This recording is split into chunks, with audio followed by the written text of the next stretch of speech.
मैं 1975 में जब अफ्रीका से पहला ग्रुप आया था मधुबन में जी, तो उस समय दादी का पहला स्वरूप जो देखा था, तो जैसे दादी ने जिस तरह से बाबा का स्वप्न साकार हो रहा है और उस रीति से जो वेलकम किया था, वो एक ऐसी अमिट छाप है जो शब्दों में तो बयान नहीं कर सकती हूँ। तो आप कब समर्पित हुए? तो दादी ने कहा नहीं, तुम जाओ पढ़ाई करो और फिर समर्पण होना। लेकिन पता नहीं मेरे अंदर इतनी दृढ़ता थी, मैंने कहा नहीं, मैं अभी नहीं जाऊंगी और मुझे समर्पण होना है। फिर उसके बाद जो है दूसरे दिन दादी ने क्लास में अनाउंस किया और क्लास में दादी को इतनी खुशी हुई ये अनाउंस करते हुए कि हमेशा बहनें सेंटर पर समर्पित होती है। हाँ जी। ये पहली कन्या है जो मधुबन में ये मधुबन की कन्या है।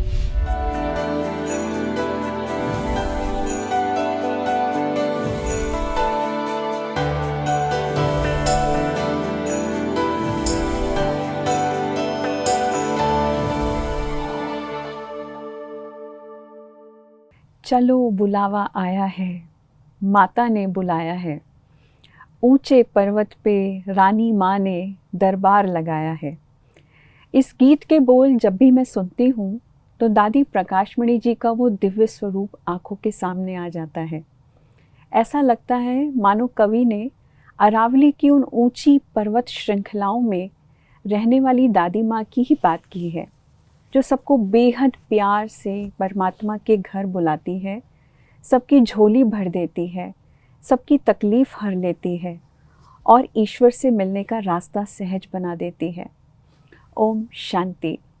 आप सभी का स्वागत है द स्पिरिचुअल एम्प्रेस दादी प्रकाशमणि के इस विशेष एपिसोड में।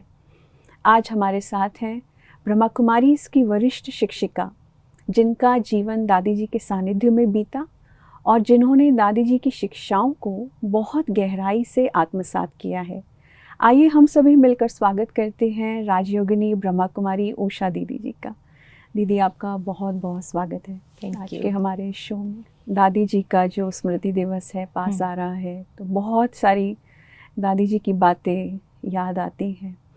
तो आपकी पहली मुलाकात दादी से कब हुई?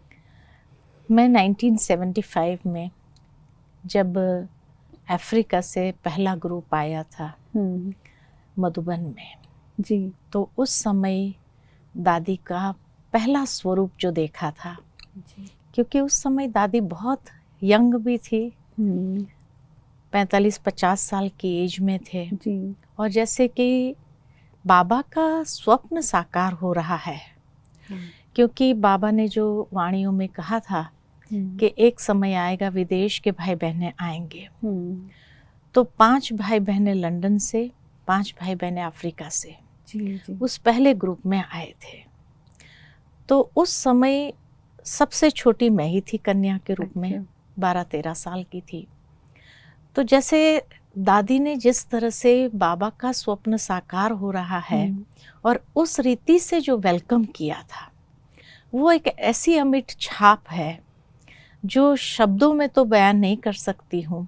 लेकिन जैसे दादी का हर्ष उस समय जो था, खुशी जो थी सारे मधुबन वालों के सामने भी कि देखो बाबा के बच्चे विदेश से आए हैं और हर प्रकार से उनको कंफर्ट मिले, कोई भी प्रकार की कमी न रहे, इस तरह से दादी का जो अटेंशन देना। उन दिनों में क्लासेस इतने नहीं होते थे। सुबह एक मुरली क्लास होता था, बाकी सुबह का समय जैसे कभी पिकनिक पर लेके गए, कभी मना दादी ये कि क्या करूं क्या नहीं करूं मैं इन बच्चों के लिए। तो कभी कौन सी पहाड़ी पर ले जाती थी, मम्मा की पहाड़ी पर, कभी और पहाड़ियों पर, आज यहाँ जाना है पिकनिक के लिए, आज मना इतना जैसे कि एक प्यार जो अनुभव किया वो कभी भूल नहीं सकती हूँ। जी, जी। इसलिए वो छाप एक ऐसी पड़ गई, नहीं तो मैं ज्ञान में चलने वाली नहीं थी। जी। लेकिन दादी जी के ये प्यार के स्वरूप ने मेरा सारा हृदय परिवर्तन कर दिया। तो आप कब समर्पित हुए, कौन से वर्ष में? समर्पित मैं 1980 में हुई, Okay. लगभग 45 साल पहले। और आपको माउंट आबू आकर के रहने की प्रेरणा किसने दी? ऐसा है कि मैं समर्पित मधुबन में हुई। अच्छा। अक्सर बहनें तो सेंटरों पर समर्पित होती थी, जी। तो यहाँ कन्याओं की भट्ठी थी, तो जी। मैं उस कन्याओं की भट्ठी में आई। उसके बाद मेरा वैकेशन था, तो मैं सोचा कि चलो सेवा में रुक जाती हूँ। तो मैं 2 महीना सेवा में रुकी थी। हाँ जी। उन्हीं दिनों में बाबा से मिलना हुआ था। हाँ जी। तो ऐसे ही जब बाबा से पूछा कि बाबा मेरे जीवन का लक्ष्य मुझे फाइनल करना है, तो बाबा ने मेरे से पूछा तेरा लक्ष्य क्या है? तो उस समय मेरा लक्ष्य तो था सीए करने का, लेकिन जब बाबा ने पूछा क्या एम है, क्या बनना चाहती हो, तो पता नहीं मुझे मन में आया कि फाइनल तो ब्रह्मा कुमारी बनेंगे। तो बाबा ने उसी समय मुझे 3 शब्द कहे, समय कम है, गफलत मत करो, सेवा में लग जाओ। हाँ जी। जैसे कि बाबा जानता था, मेरे सारी भविष्य को बाबा देख रहा था, और बाबा ने ये महावाक्य उच्चारण किए। उसके बाद मैं जब 2 महीना यहाँ सेवा में रही, मैं जब भी बाबा के कमरे में जाती थी, मुझे वो आवाज़ गूंजता था, हाँ जी। समय कम है, गफलत मत करो, सेवा में लग जाओ। तो वहीं झोंपड़ी में बैठकर मैंने पत्र लिखा माता जी को कि मैं है ना सेवा में जाना चाहती हूँ, अभी मैं आगे पढ़ना नहीं चाहती हूँ। तो माता जी ने कोई जवाब नहीं दिया, लेकिन समर्पण के हिसाब से ही वो आ गई। तो जब माता जी को देख करके दादी ने पूछा, क्योंकि माता जी का नाम इंदु था, तो दादी हमेशा बिंदु बुलाती थी।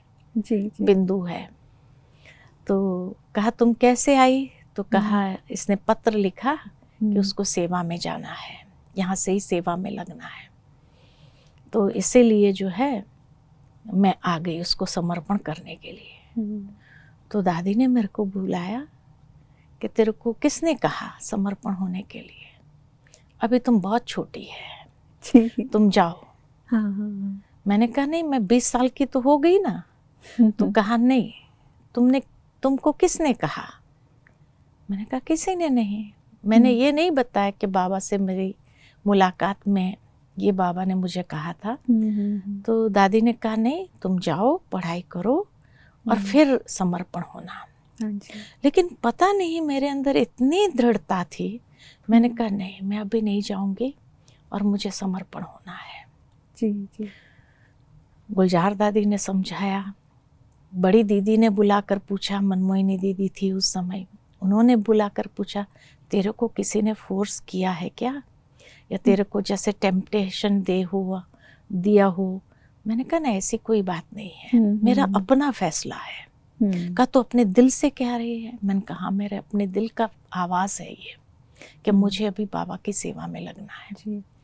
तो कहा कि अच्छा ठीक है। फिर उसके बाद जो है दूसरे दिन दादी ने क्लास में अनाउंस किया। और क्लास में दादी को इतनी खुशी हुई ये अनाउंस करते हुए कि हमेशा बहनें सेंटर पर समर्पित होती है। हाँ जी। ये पहली कन्या है जो मधुबन में ये मधुबन की कन्या है।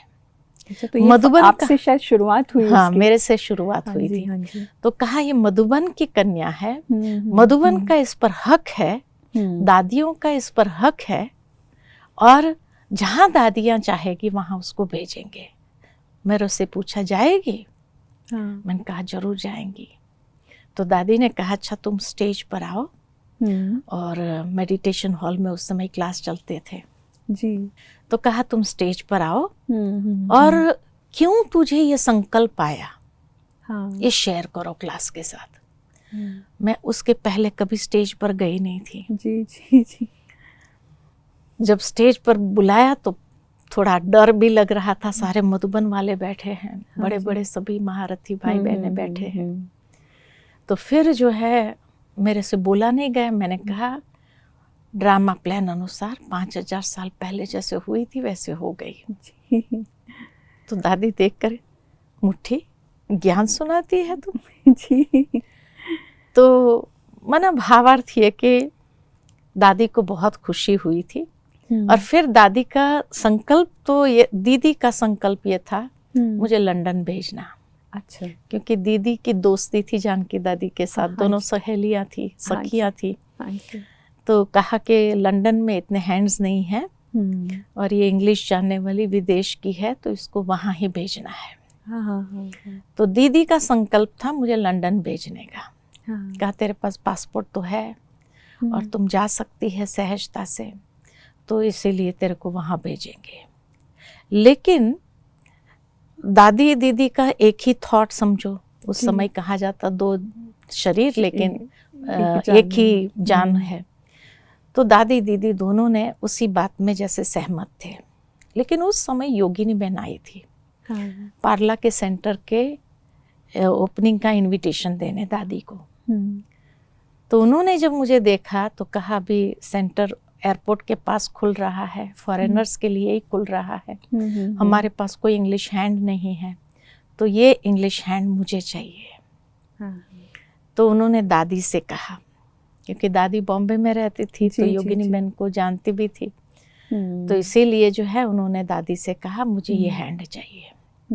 तो दादी ने कहा कि ये तो नहीं मिलेगा, क्योंकि दीदी का संकल्प है उसको विदेश भेजने का। कहा हमारे पास भी तो फॉरेनर्स ही आएंगे, तो इसीलिए एक इंग्लिश हैंड तो चाहिए हमको पार्ला के लिए।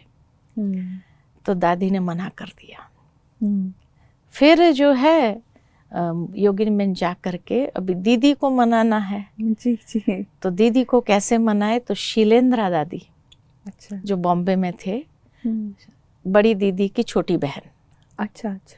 और बॉम्बे का गवर्नर बाबा उनको कहते थे, अच्छा। शीलेंद्रा दादी को।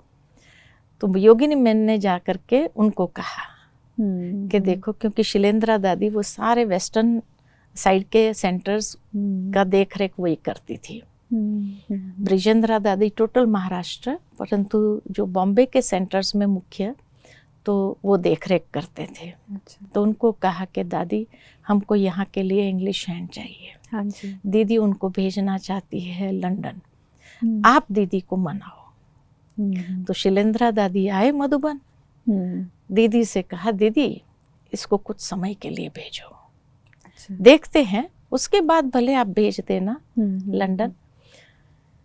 तो दीदी ने हाँ कर दिया, ठीक है चलो। अच्छा। तो इस तरह से मुझे पार्ला भेजा। लेकिन जब मैं बाबा के कमरे में गई छुट्टी लेने के लिए, तो मैंने बाबा से कहा बाबा बॉम्बे तो पानी में डूबने वाली है, मुझे घुट घुट के नहीं मरना है। और मैं जाऊंगी जहाँ सेवा के लिए भेजेंगे वहाँ जाऊंगी, लेकिन मेरी एक ही इच्छा है कि अंत से पहले मुझे मधुबन बुला लेना। तो शायद बाबा ने वही बात सुन ली, मेरे दिल की बात। और इसलिए जो है फिर 11 साल तो मैं रही बॉम्बे हैदराबाद सेवा केंद्र पर, सेवाएं की। और विशेष एयरपोर्ट की ही सेवा थी, विदेशियों की सेवा थी, तो वो विशेष मैं देखती थी। फिर हैदराबाद में जाना हुआ, वहाँ मैनेजमेंट ट्रेनिंग कोर्सेज शुरू किए कंपनीज में जी। तो उसके लिए भी, क्योंकि उनको इंग्लिश हैंड ही चाहिए था, तो इंग्लिश के कारण मुझे वहाँ भी भेजा गया, तो एक नया एक्सपीरियंस था। हाँ जी। लेकिन जब मैं हैदराबाद भी गई ना, तो बड़ी दादी ने बड़ी हुज्जत से मुझे कहा कि हैदराबाद तुम बॉम्बे से नहीं जा रही हो। आज भी मेरे पास दादी का पत्र है, जिसमें इतना प्यार से दादी ने लिखा था कि तुम मधुबन की ओर से जा रही हो, और तुम है ही मधुबन की, मधुबन की ओर से तुम जा रही हो, दादी की ओर से तुम जा रही हो, और ये विशेष सेवा में तुम्हें अपना योगदान देना है। तो बहुत प्यार से दादी ने मुझे वहाँ भेजा था। उसके बाद जो है 1 साल वहाँ रहना हुआ और वहाँ से ही मैं ग्रुप लेकर आई थी मधुबन में 92 में। जो ये राजयोग के शिविर हाँ। मधुबन में स्टार्ट हुए, हाँ। उसकी भी दादी के साथ बड़ी अच्छी हाँ। अनुभूति है। हाँ। वो आप सुनाएं। तो ऐसा है कि जब मैं वहाँ से आ गई यहाँ पर, हाँ, हाँ। तो मैं तो एक शिविर का ग्रुप लेके आई थी, 11 जी। टीचर्स थी मेरे साथ जी में। जी जी। लेकिन उस समय यहाँ गवर्नर आने वाला था। हाँ जी, हाँ जी। राजस्थान का गवर्नर डॉक्टर चन्ना रेड्डी थे। जी जी जी। तो उन्होंने उनको कुछ रॉन्ग फीडिंग्स होगी ही। हाँ हाँ। तो उन्होंने कहा मैं यहाँ का कोर्स करना चाहता हूँ, मेडिटेशन कोर्स करना जी, चाहता हूँ। जी। तो दादी ने सोचा अभी किसको बुलाए, क्योंकि शीलूबेन बिजी थी हाँ, हाँ, शिविर में, शशिबेन भी बिजी थी और तो कोई बहनें थी नहीं उस समय जी, इतने जी। कोई ज्ञान योग के हिसाब से। तो दादी ने सोचा अहमदाबाद से शारदा बहन को बुलाऊं, सुषमा को बुलाऊं। तो जैसे बैठ करके सभी मधुबन वालों से हाँ। आंगन में डिस्कस कर रहे थे, हाँ जी। उतने में मेरी एंट्री हुई जी। ये ग्रुप के साथ। तो जैसे मैं शशिबेन के पास जैसे एकोमोडेशन लेने जाते थे तो गई, तो राजू भाई, वल्लभ भाई बैठे थे। तो उन्होंने दादी को कहा आपका टेंशन खत्म हुआ। कहा क्यों? कहा ये आ रही है ना, ये हाँ। हैदराबाद से ही तो आ रही है। हाँ। और डॉक्टर चन्ना रेड्डी को मिली होगी, वहाँ सीएम था वो। जी जी जी। तो दादी ने तुरंत मुझे बुलाया, इधर आओ, कितना दिन के लिए आई हो? मैंने कहा 5 दिन के लिए, 5वें दिन चले जाएंगे हम। हाँ। तो कहा टिकट कैंसिल कराओ। अच्छा। हाँ। और फिर जो है मैंने कहा दादी आप योगिनी मैन से, बोले वो मैं बात कर लूँगी, तुम टिकट कैंसिल कराओ और कल से ही तेरे को रोज कोर्स कराने जाना है राजभवन में। अच्छा। तो राजभवन में रोज मैं जाती थी। तो 7 दिन तो उन्होंने बहुत अच्छे से सुना। हाँ। 8वें दिन उन्होंने कहा मुझे प्रश्न पूछना है, आज कुछ नहीं सुनना है। तो रोज मैं टाइम से जाती थी, 6:30 बजे, 7:30, 8 बजे तक तो मैं आ जाती थी। हाँ जी। दादी मेरे को पूछती थी, सारा हालचाल पूछती थी, क्या हुआ, कुछ प्रश्न किया, क्या हुआ? मैं कहती थी कोई प्रश्न नहीं किया, लेकिन मैं जो सुनाती हूँ रिकॉर्डिंग करते हैं। अच्छा। तो कहा अच्छा। मैंने कहा बाद में भी सुनते होंगे इसलिए। 8वें दिन जब उनका प्रश्न चला, इतने प्रश्न मुझे पूछे उन्होंने। इंटेलिजेंट तो थे ही वो। हाँ जी। तो इतने प्रश्न पूछे, कई चीज़ों के आंसर मुझे भी मालूम नहीं। हाँ जी। यज्ञ के कारोबार कैसे चलते, क्योंकि मैंने तो उस समय तो कुछ जानते ही नहीं थे भाई हाँ यज्ञ जी। के कारोबार हाँ के जी, विषय हाँ में। जी। तो इतने प्रश्न कि 9 बजे तक मुझे फ्री नहीं किया। दादी ने उस दिन भोजन नहीं किया। अच्छा। हाँ। कहा ये लड़की आई क्यों नहीं है? हाँ। बार बार लोगों को भेजे जाओ, लेकिन हम्म। एडीसी मना करे, डिस्कशन चल रहा है, कोई नहीं जा सकते हैं। जो जाता था वापस आ जाता था। दादी जी। कहे ये 8 बजे तो आ जाती है। हाँ। 8 का 8:15, 8:30 हुआ। दादी, मुन्नी बहन कहे दादी भोजन तो कर लो। कहा नहीं, मैं आज भोजन नहीं करूँगी जब तक पहले ये लड़की घर में नहीं आवे। 9 बजे जैसे मैं आई, दादी आंगन में ही बैठी रही थी। जैसे मैं आई, चल इधर आओ, चल तुम भी भोजन करो मेरे साथ ही। टेबल पर लेके गए। फिर दादी ने कहा आज क्यों इतना लेट हुआ तुझे? तो मैंने कहा दादी आज तो बहुत प्रश्न किए। दादी ने कहा एक एक प्रश्न मुझे सुनाओ और उसका जवाब क्या दिया वो भी सुनाओ। तो मैंने कहा ये प्रश्न किया, अच्छा इसका जवाब क्या दिया? ये दिया, बहुत अच्छा। दूसरा प्रश्न ये किया, उसका जवाब ये, एक एक। फिर मैंने कहा ये प्रश्न पूछा, कहा इसका क्या किया? मैंने कहा मुझे तो मालूम नहीं है के हिसाब से। तो मैंने कह दिया कि कल मैं दादी से पूछ के आऊँगी और आपको जवाब दूंगी। हाँ। या तो आप अगर आबू मधुबन में आते हो तो दादी से ही पूछ लीजिएगा, क्योंकि मुझे इसके बारे में पता नहीं है। कहा बहुत अच्छा किया ये जवाब दिया। तो माना दादी ने इतना जैसे कि इंटरेस्ट लेना कि कोई क्या प्रश्न करता है और उसका जवाब कैसे देना होता है। बिल्कुल। उसके बाद जो है चन्ना रेड्डी आए, मधुबन में भट्टियाँ चल रही थी बहनों की। हाँ जी। वो भट्टी देख करके जैसे उनको ये लगा एक फौज है, सारी करीबन 3000 बहनें आई थी सेंटर से। अच्छा, भट्टी में सारी भट्टी कहाँ? पांडव भवन में? पांडव भवन में। अच्छा। तो जैसे ही सारी बहनों की फौज, जैसे शाम का समय था, तो वो खास दादी उनको लेकर के आए। ये कौन से सन की बात दीदी बता रहे ये हैं? 92। अच्छा। 92 की बात है जी। तो उस 93 की बात है। जी जी। और जी। उस समय जैसे ही उन्होंने प्रवेश किया तो जैसे इतनी बहनें सफेद कपड़े में जी। और जो योग कर रही थी ना, तो योग का जो पावरफुल एक एटमॉस्फेयर था। हाँ जी। जैसे कोई ब्लो मारा हो उसको। हाँ, वाज टेकन बैक। और फिर दादी ने सबको कहा खड़े हो जाओ रिस्पेक्ट के हिसाब से। तो सब खड़े हो गए। तो ऐसा लगा जैसे एक फौज खड़ी हो। जी बिल्कुल। तो उन्होंने उसी समय स्टेज पर ही बोला ये तो एक फौज है। हाँ जी। और ऐसा मैंने नज़ारा कहीं देखा नहीं। फिर भोग लगवाया। उनका कोई नातिन था जिसने शरीर छोड़ा था, छोटा लड़का, लेकिन बहुत प्यारा था उनको। हाँ जी। कृष्णा नाम था उसका। तो उसने कहा मैं उसके निमित्त भोग लगाना चाहता हूँ और उससे संदेश मंगाना चाहता हूँ। अच्छा। तो जब मोहिनी बहन गए भोग लेकर के और उसको इमर्ज किया और उससे संदेश, उसने कहा ये बात मैं और उसके सिवाय कोई नहीं जानता था। उससे उनको विश्वास हो गया कि ट्रांस मैसेंजर एक्यूरेट मैसेजेस लाते हैं। अच्छा। कहते हैं ये बात तो मेरी वाइफ को भी पता नहीं है। अरे हाँ। अच्छा। मैं और वही जानता था, ये हमारी पर्सनल बात है। अच्छा। और आज उसने ये बात कही। फिर उसने लास्ट में जब जाने का वक्त आया उसका, तो उसने ज्ञान सरोवर की ज़मीन देखी थी। उसने कहा ये ज़मीन पर आप कुछ एजुकेशनल इंस्टीट्यूट जैसा बनाओ। तो तब ये ज्ञान सरोवर में एकेडमी का जैसे संकल्प आया निर्भय भाई को और सभी बड़े वरिष्ठ को, और फिर मीटिंग करके ये बनाया। जी जी दीदी, आपके बहुत सुंदर अनुभव है। हम इसको कंटिन्यू करना चाहते हैं, तो अगले एपिसोड में आपसे और भी दादी जी के बारे में और आपके बारे में भी हम बातें जानेंगे। आज के लिए इतना ही काफ़ी है। थैंक यू सो मच शांति। दोस्तों, पता है एक बार जब किसी ने दादी जी से पूछा कि दादी आप कौन सी देवी है, तो दादी जी मुस्कुराकर बोली मैं वैष्णवी हूँ।